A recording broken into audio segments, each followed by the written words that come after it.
What's up, everyone? Welcome to another episode of the Niche Notable Podcast with Nick and Forty. Today, we have a very, very, very special guest. As a kicker myself, this is one of the kickers I've been looking up to for a while now. Perhaps the most famous Aura NFL kicker of all time, UGA football legend, Lou Groza Award winner, and Lego mastermind, Rodrigo Hot Rod Blankenship.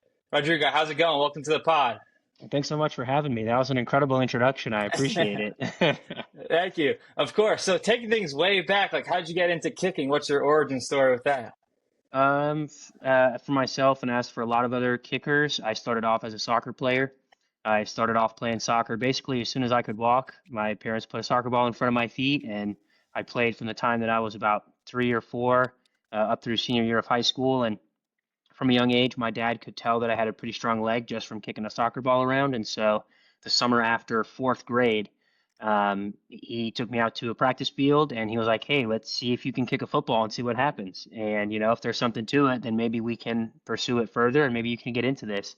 And so we went out to the practice field at Sprayberry High School and I kicked it on some collapsible uprights with a rubber Bodden football, and the red Wilson sticks, which no one really uses those when you get to higher levels, but that's what everyone starts out with. And I kicked an extra point, sailed it right through the uprights, and I think my dad had a light bulb moment and was like, "Oh, I think there's something here." And so we just kind of took off from there. I started going to camps the following summer, and eventually saw that there was probably more of a future in football than soccer. And so come end of senior year of high school, we were all set on football. I gotcha. So I got the Respect the Spec shirt here. Since you started playing, have you always been wearing rec specs underneath the helmet? I have not. I didn't start wearing glasses until I think around 7th grade. Okay. So for the first few years of my kicking, I, looked just like everybody else, no glasses. But come 7th grade, I think it was, I started to notice that I couldn't really see super well far away. And so, went to the eye doctor. They tested my vision, found out that I was very much nearsighted, so I can see fine close up. From here to the computer screen is fine, but if I'm trying to see the uprights 60 yards away, they get a little blurry. And Yeah. so I ended up starting to wear glasses at that point, and then I actually started to wear the rec specs for high school basketball.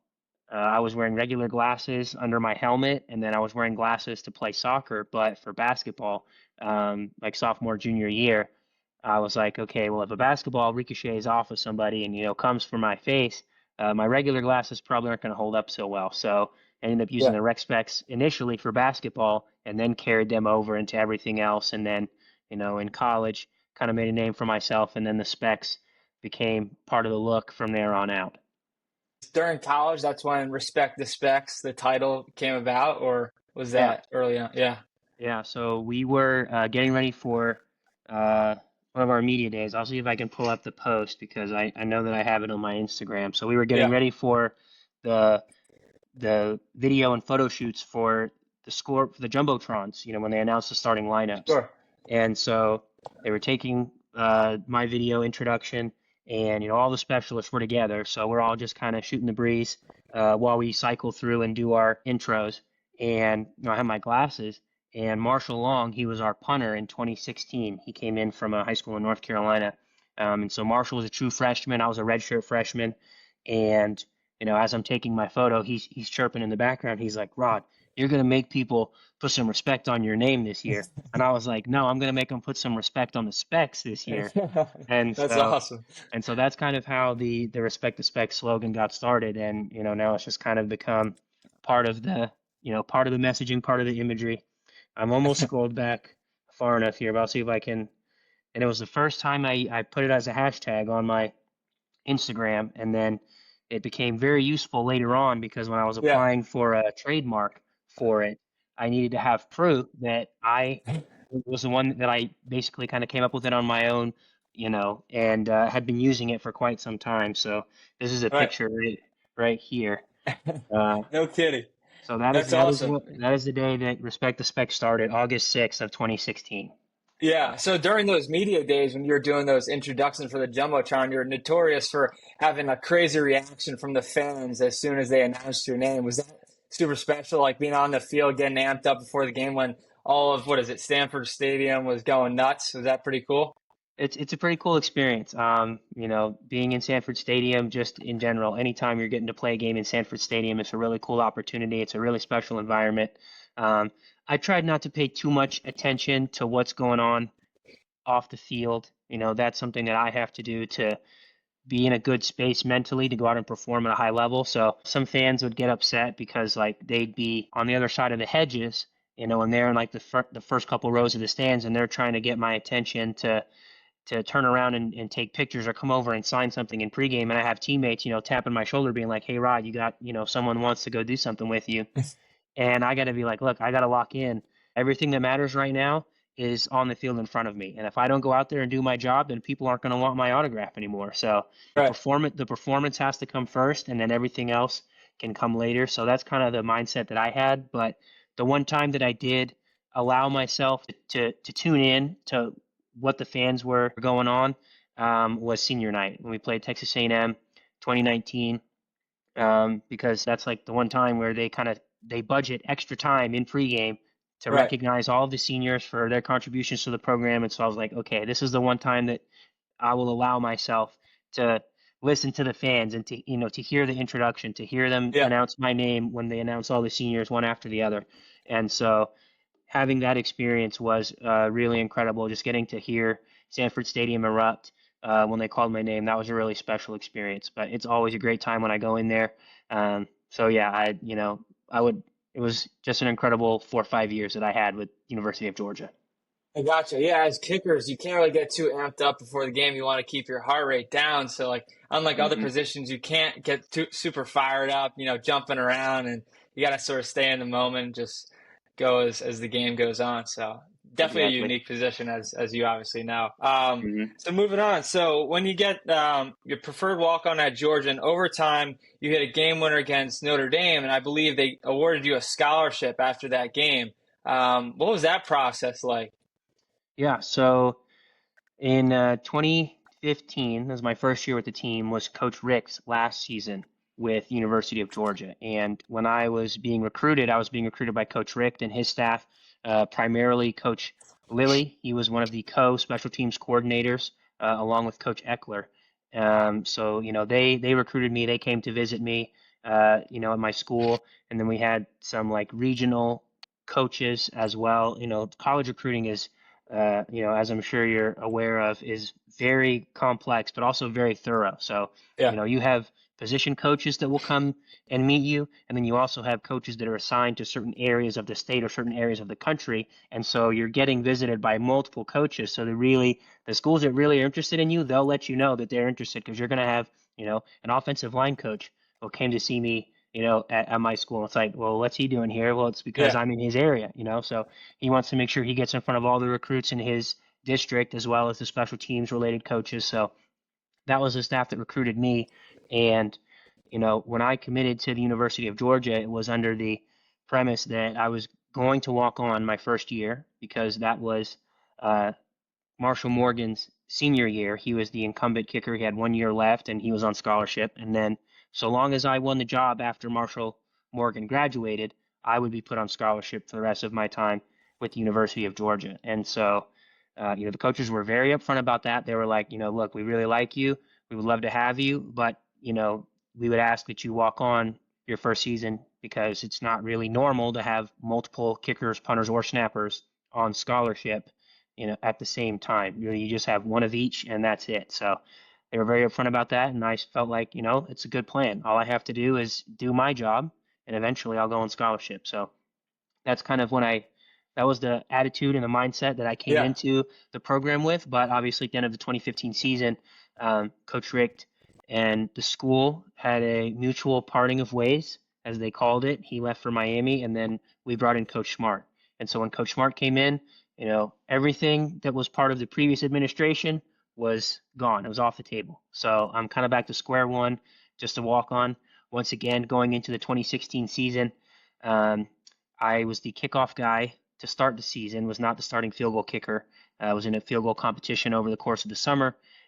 We were pretty neck and neck, but the other kicker that I was competing with generally got a lot more height on his kicks than I did at the time. And so, coaches really like initial ball height because you clear the line of scrimmage easier. You don't have to worry about kicks potentially getting blocked. And so that was kind of the difference maker, I think, and where he started the season. But he didn't have a great start to the season in the games. And so eventually I took over as the field goal kicker as well. Ended up having a pretty solid season. Made the freshman All SEC, freshman All American, but still felt like I left a lot of kicks on the table and a lot of room to improve. And so, in our exit interviews at the end of the season, Coach Smart and myself, we talked, and he was like, "Look, you had a good season, but I need you to be here, and you're not here yet. If you want a scholarship, you got to get up to here. Right. Otherwise, it's not going to happen." I was like, "Okay, done deal." Yeah. And so, over the course of the summer, we signed a grad transfer from Wofford to a scholarship. And that really kind of Yeah. ticked me off a little bit because I was like, well, you said if I can put in the work and I can improve, then I'll get it. But then you went and signed somebody else, so like, what's the deal? And but just had to put my head down and keep working. Made some improvements to my kickoff distance over the summer, my field goal accuracy as well. And so came back for training camp, and I'm competing against this grad transfer. I ended up beating him out in training camp to win the job. And so I was the starting field goal and kickoff guy as a walk-on with a scholarship kicker sitting on the bench. And so our first Crazy. game of the season was App State. It was fine. I don't think I did anything crazy in that game, but I did what Coach Smart had asked. And so going into the second week, which was Notre Dame, we were about to go to South Bend. It was Thursday, I believe, so it was before our last practice of the week. I was sitting in my dorm room because I had my classes were done for the day, so I had a small break before I had to go in to the facility to get ready for meetings and all that stuff. And so I was in my dorm room, and I got a text from one of our special teams coaches, Coach Fountain, and he said, "Hey, Coach Smart wants to see you. Can you come to the facility right now?" And initially, I was like, "What did I do wrong?" Yeah. It's like when your name gets announced on the intercom in school, and it's like you have to come to the The principal's heart office. And it's like, drops. Yeah. exactly. You're like, "Oh gosh, what did I do wrong? Like, did I go too fast on my moped and I got a ticket or something?" I had no Yeah. idea. But I go into the facility, and he brings me up to his office, and he said, "I've seen how you've improved, over the course of the summer, and so I'm going to put you on scholarship." And I was like, "Oh man, this is incredible." And he said, "But you can't tell anyone yet because I have something planned for you." It was like, you can tell your parents if you want, but don't let them tell anyone. If you've got a girlfriend or whatever, you can tell them, but do not tell anyone. Don't tell anyone on the team either, Yeah. because I have something planned. And I said, "Okay, yes, sir." And so that was right before our Thursday practice. We had practice. We fly up to South Bend Friday. Um, Played our game Saturday. I kicked a go-ahead field goal. I think it was about 3 minutes left in the game, and then they got the ball back, and then we forced a strip sack fumble, to seal the game. And then in the locker room after the game, that's the clip that kind of went viral where Coach Smart is like, "Rod, you want to tell the team what I told you a couple days ago?" And then I got to announce it to the team, and it was a party in there. So yeah, so that was a really cool experience. It was like a significant point in my career because it felt like validation of all the work that I had put into this. Sure. Was finally being recognized, and then obviously getting to share that with my team after a huge win, after a critical kick to help us win the game, just made it all the more sweet and all that more of a crazy experience. I got you. Did you have extra nerves heading into that Notre Dame game, knowing, what coach had told you, and did you feel like maybe he would take it away if for whatever reason that game didn't go as planned or something like that? I don't. It's a slippery slope. I'm sure at some point I might have thought that, but at the end of the day, I was Yeah. like, look, he said he's going to give it to me, and I just got to go out there and keep doing what I've been doing. If anything, I might have been a little extra nervous just because it was Notre Dame and we were playing, in South Bend, and it's a very Sure. iconic venue in college football history, so that might have added a little bit to it. But I felt very confident. I was like, look, I've earned this. I've put in the work, and there should be no fear. There should be no looking back now. Like, it should only be up from here. I gotcha. That's awesome. And over the course of your career, it seems like you experienced everything. You had, a ton of highs, like the 51-yarder in overtime in the national championship. Like, how are you able to prepare for moments like that when it seems like everyone in America is sitting down watching that game? Or how are you able to zone in just to the uprights, to your holder, to the snapper, and be in the moment? Yeah, I mean, I think that the biggest thing that we can do as kickers, punters, and snappers is to prepare for everything the exact same way. And that helps you to build habits that are going to be consistent in everything that you do, whether you're at practice on your own, whether you're at practice with the team, pregame warm up, or whether you're kicking in a game. If you prepare the exact same way mentally and physically every time, you're going to build consistent habits. That's going to prepare your mind and body consistently so you can go out and execute consistently. So I try and treat everything the exact same way. I try and warm up the exact same way in practice, whether I'm by myself or with the team or in a game. I warm up the exact same way. I go through kind of the same routines the day before, the morning of. I try and put the same consistent fuel into my body with hydration and with diet.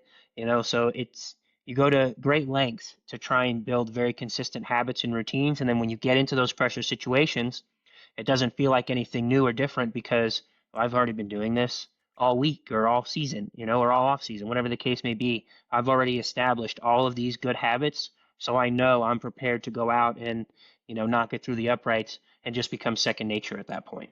100%. Yeah, the muscle memory takes over. But there was one, I think, extra point. I forget which team. The holder might have bobbled the snap. He put it down. You hesitated a little bit and had to no step it in.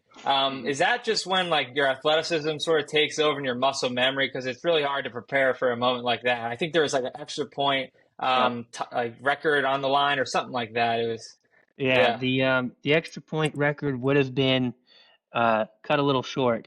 I don't think that I hadn't broken it at that point in time. So if that extra point did not convert, it would have reset back to zero, which, yeah. it stinks, but sometimes stuff like that happens. But yeah, that Hmm. was against Tennessee in 2018. And yeah, we had my holder muffed the snap a little bit. So it hit his hands, but then he didn't secure it. So it fell out Yeah, of his hands onto the ground and he had to pick it up and get it back to the spot. And so I had decided after I had taken my jab, because when you've got a 1.3 field goal operation, 1.3 or better second field goal operation, you basically have it timed out where if you're a jab kicker, you're using a jab with your approach, that jab needs to be hitting the ground at the same time the ball is hitting the holder's hands to make sure that you still get it off in the time you need to. And so I had already taken my jab and then saw, because I periffed the ball at the corner of my eyes, so I could see that he did not catch it cleanly. So I had decided as soon as I came out of my jab that I was going to no step that to give him as much time as possible to get it back up to give me a chance to make it. And it was, a very split second decision because I had already used up probably 2/10 of my 1.3 and had to decide right away, like, this is what I have to do to give myself the best chance. And then he was able to get it back upright, had the laces out, thankfully, and then was able to recollect myself and put it through. Um, so it was a crazy, a crazy operation. yeah, But I would still trust all of my holders. It's just a freak accident. It's yeah. just a freak accident. It probably won't ever happen again, in my career or in my holder's career. But it's just every time I warm up, I start off with no steps, and I Right. encourage all place kickers to start off their warm up with no steps. And so when you do that in practice 3 to 4 times a week leading up to the game, if it has to happen in a game, I've already prepared for it. I could tell myself I did 30 to 40 no step reps leading up to this game. And so obviously the circumstances are a little different because I had to decide after the fact that I was going to do a no step. But once I get myself into that position, as you said, muscle memory can take over, and then we're still able to execute and keep the streak going, for Yeah. another 80 or 100 extra points, however many came after that. Yeah, I remember that clip went viral back in the day. Another moment that went viral, you hit a 55-yard field goal in the Rose Bowl. I think that's the longest kick in Rose Bowl history. And then I Mhm. think last year when you were got signed to the Buccaneers, maybe the year before, Baker Mayfield, who was on Oklahoma, came up to you and he was giving you the business or whatever in a friendly manner. What did he say to you during that little confrontation? Yeah, man. Baker is a entertaining guy. I remember after the game was over, and you want to go back and watch your film because you want to see how you can improve. And I was talking to my kicking coach, and he was like, "I saw this angle of one of these kicks. It was only on the like the TV replay, that I didn't really see on our own computers." And so obviously it was a crazy game, and so however many weeks after, I went back and was basically watching the whole game over again on a TV copy on YouTube or something.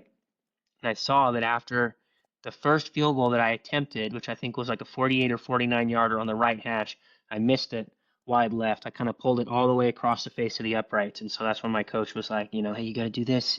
Coach McCabe, he was like, you got to change this a little bit to keep your hips in line so that you don't over Sure. rotate. And I remember seeing on the TV replay after I missed that kick, it panned over to Baker Mayfield and he was doing this No for, kidding. for a choke job on the Yeah. sidelines. And then I remember we come out for the 55 at halftime and I make it. And it Yeah. shows me going bonkers, shows some of our Yeah. coaches and Jake Fromm jogging off to the sidelines. And then it shows Baker on the sidelines and he's just like, like, so I got a little bit of get back on him without Yeah. even knowing it. Like, a half hour later, I got some get back and then we ended up winning the game as well, which was, it was an insane game, double overtime. It was one of the most incredible college football or just football experiences, period, that I've been a part of. And then, yeah, I was in the preseason with the Bucks in fall of 2023, and he had come up to me when I was, stretching or I was watching punt period or something like that, and him and the other quarterbacks were jogging out onto the field, and he was like, he said something to the effect of like, "I still don't like you," or something like that, Yeah. just playing Yeah. around, and in my head, I wanted to say something like, there's a Drake lyric where he says, "If I was you, I wouldn't like me either." And I thought about saying that, Yeah. but I was like, you know what? It's like No, it's my second day. Like, I let me got you. not ruffle He's any the feathers. quarterback. Yeah, of Yeah, course. he's a starting quarterback. I didn't know, Right. obviously I feel like he was being pretty friendly about it because some of the beat reporters asked him about it at the end of practice. So I feel like he was being pretty, joking about it. Yeah. But I was like, just play cool out. And so when he said that, I was just like, hey man, it's all good, brother. Like, you know, I get it. Yeah. But yeah, he's a funny guy. Um, Obviously, electric on the football field. And I think that he's found a home in Tampa, where he can really thrive. So I'm happy for him. But I'm also happy for myself and for the dogs that we were able to come out on top in that Rose Bowl. Absolutely. Yeah, of course. So Yeah. coming into the NFL, you're undrafted to the Colts. You end up competing with Chase McLaughlin in training camp. How often are you panning over to what he's doing during the field goal periods, or are you just focused on your own job, making your own kicks? Yeah, I was definitely trying to focus on what I can control. And, so when we're in our field goal period, one day he would go first and he'd hit the extra point, and then I'd walk up and I'd hit mine, and then we'd, bounce around, switch hashes, back up a little, certain distance, whatever. And in the moment, in our field goal period, I'm only concerned with myself. So when he's up, I would either look down or I would literally just turn around because I need to not care what he does. Comparison is a thief of joy, is a very common expression. And so if Yeah. I'm watching him, that could steal my joy because even if I make all of my kicks, if I watch him also make all of his kicks, and I think that he hit his balls higher or his cleared the uprights by a further distance, whatever, Yeah. you know, then that could take away from the fact that, oh, I just made 100% today and I should be happy with that. I should be proud of that. And so I would either turn around or I would just look down and look at the grass in front of me, wait till I heard the impact of his foot hitting the ball, Hmm. and then the umpires in the uprights, whatever, would blow the whistle to signal good or no good, and then it was my turn to walk up and get ready for the kick. That way, I didn't see anything that he did. I'm only concerned about myself and what I can do to leave the best impression on the Colts organization. And so that's kind of how I had to approach it. Didn't watch any of his kicks during the period, but after practice or the next morning, we would come in and go over our film. That's when I would actually watch and see how he did, earlier today Hmm. or yesterday. That's the first time I would find out how many kicks did he make. And then the first year, I kept score. Yeah. I was like, okay, I made this many kicks and he made this many, and I made this many and he made this many. And, I needed to know for myself because I had heard stories from other specialists who had come into the NFL before me that it's not always about the numbers. It's not always about who performs the best because, when guys are in the middle of contracts, if teams have guaranteed money tied up in them, They may not perform the best, but if the team still owes them $8 or $10 million over the next 2 years, they're going to be hesitant to let them go. And, so I kind of wanted to just know personally how I performed. If I performed better, it was going to be a lot easier for me to sleep at night if they didn't keep me, Gotcha. because I Yeah. would have known that there was some external factor outside of my control that led to me not being with the team. But if I did do better and everything was equal, then I should be the guy. And that should help when it comes to roster cut day, to help me to have a little bit easier mindset, to know that, well, I think I won. I made more kicks. I made more overall kicks, or I was more accurate on more days than he was, whatever the case may be. And so that first year I was keeping score, but I didn't do it while we were in the moment, because I Okay. have to lock in on myself. Kind of what I alluded to like earlier when we're at Sanford, and there's fans that want to take a picture or an autograph, but everything that matters to me in this moment is on the field, and it's between these hash marks. And so that's where all of my energy and my focus has to be if I'm going to execute to the best of my abilities. I gotcha. Yeah, as a kicker myself, like all these stories that you're telling, everything, it's right on. It's pretty awesome. I've been hearing these things for years, and I've been following your career forever. So this is really surreal. So moving on. So last year you were with, or last spring you were with the Battlehawks. You were, Mhm. I think, 21 of 22 kicker of the year, and had an awesome season. Do you think the St. Louis Battlehawks, or there will be an NFL team that comes to St. Louis, maybe? Because I feel like there was an energetic fan base with the St. Louis Battlehawks like all year long in the past few years, really. Yeah, I mean, the St. Louis Battlehawks are the best attended team in all of the spring leagues, whether it was the XFL, the USFL, or now the merged UFL. The Battlehawks have had the best attendance in the league pretty much every year. And a large part of that is because there's so many leftover football fans from when the Rams used to be in St. Louis. The stadium that we play at, the Dome at America Center, is the former home of the Rams. When they were in St. Louis, that was the stadium that they played in. And they always had a great fan base when the Rams were in St. Louis. And so there were so many fans that felt some type of way when the Rams moved out to the Sure. West Coast. And so I think all of these former Rams football fans are really happy to have a football team again, even if it's only in the spring. I think the fans are really happy that they have a football team again that they can sing their hearts out to and show up for weekend, every single weekend. And so, us Battlehawks players are really fortunate. It's really nice that we get to have like a legitimate game day experience when we go to St. Louis, because when you go to some of these other teams in the UFL, this past season, we went to Houston and Memphis and had probably less than 2,000 fans in the stands. I mean, that's not even like a high school attendance, Yeah.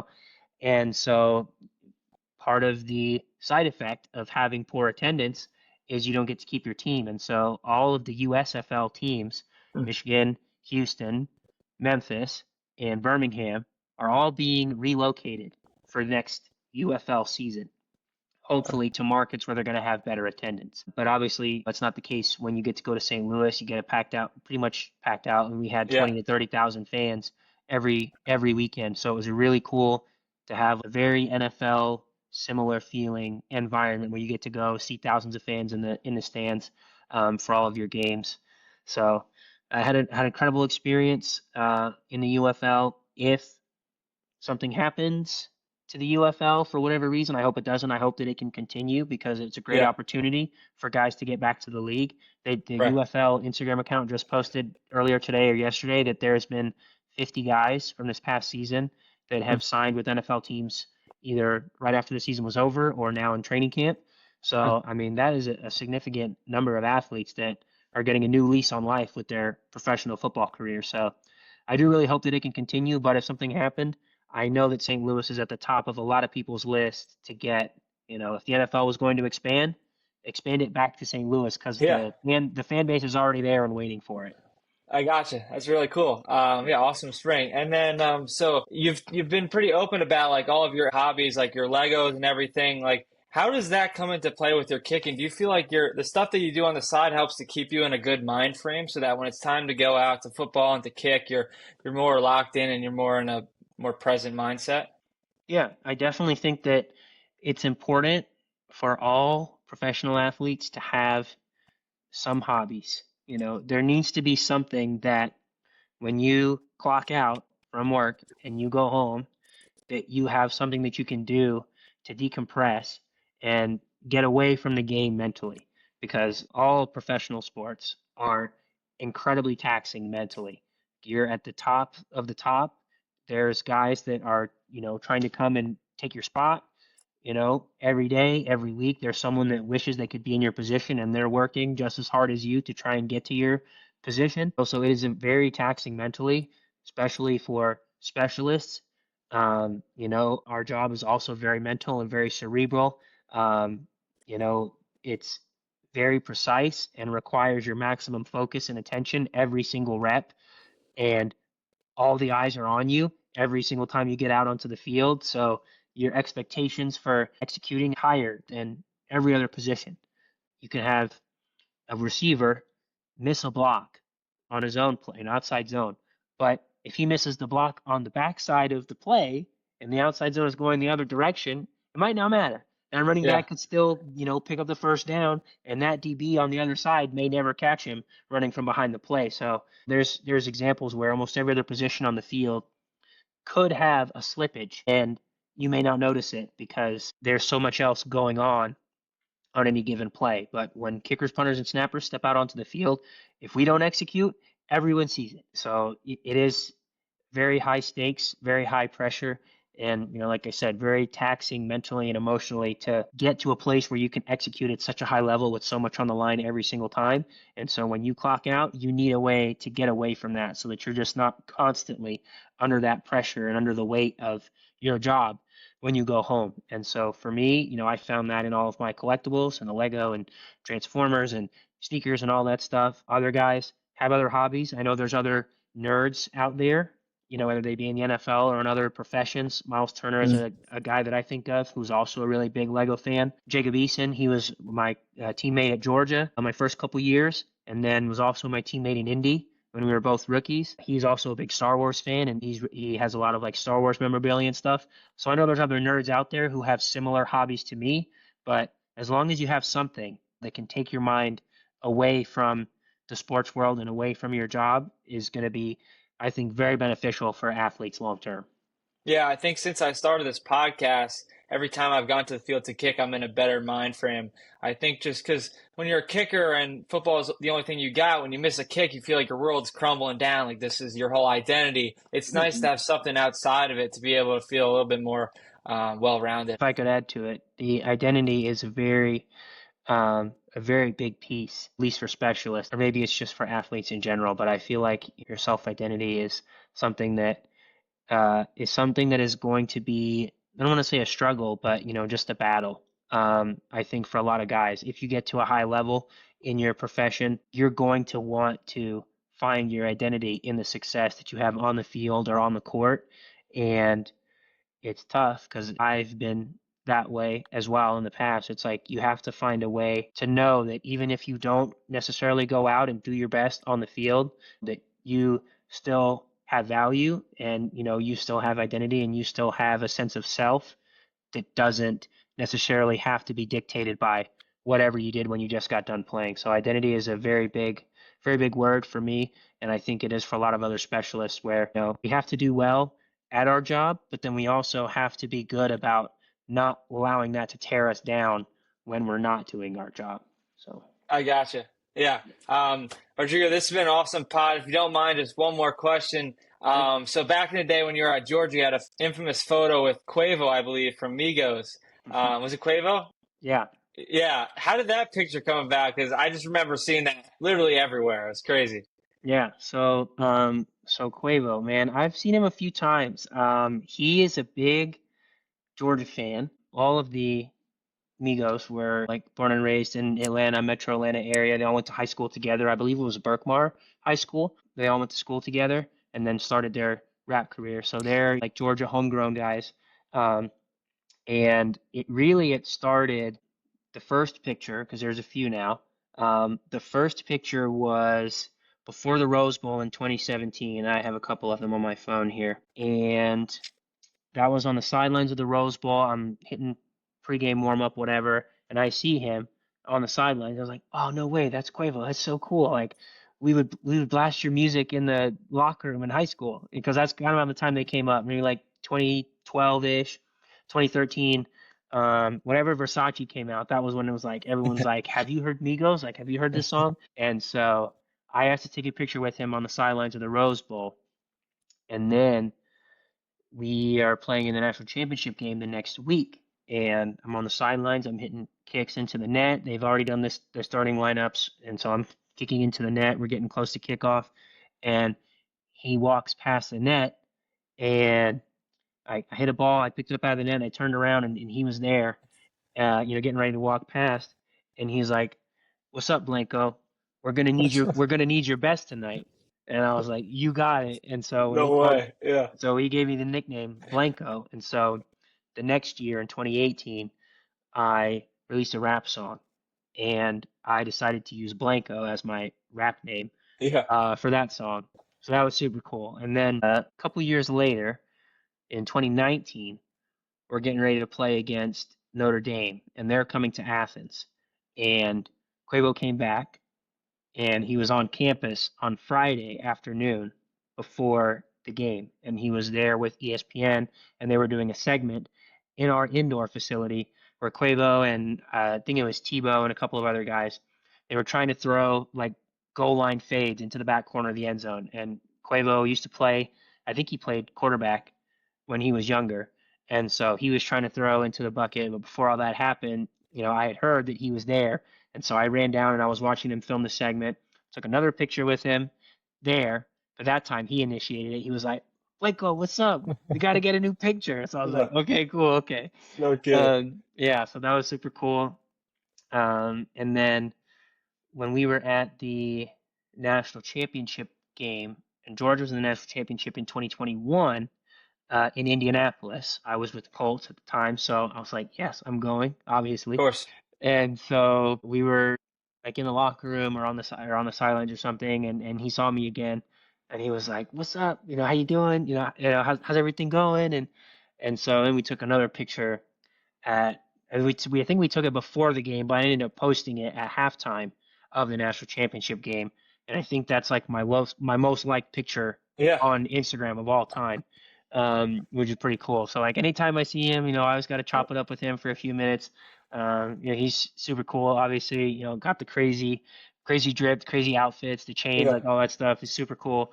But yeah, he's a really cool guy, and he's a big Georgia fan. So anytime Georgia's playing a really important game, whether it's like if it's the playoffs or someone big like Notre Dame, or I'm sure he'll be there for like the Texas and Alabama games this year, because that's going to be Yeah. everyone's going to be at those games. So if I end up going to any of those games, maybe I'll see him again and get to chop it up with him again. He's really cool.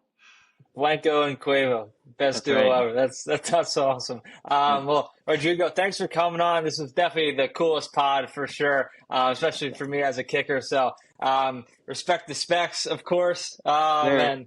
And thanks for coming on. I really appreciate your time. Yeah, absolutely. Thanks so much for having me. I'm so glad we could do this. It's been a ton of fun. Absolutely.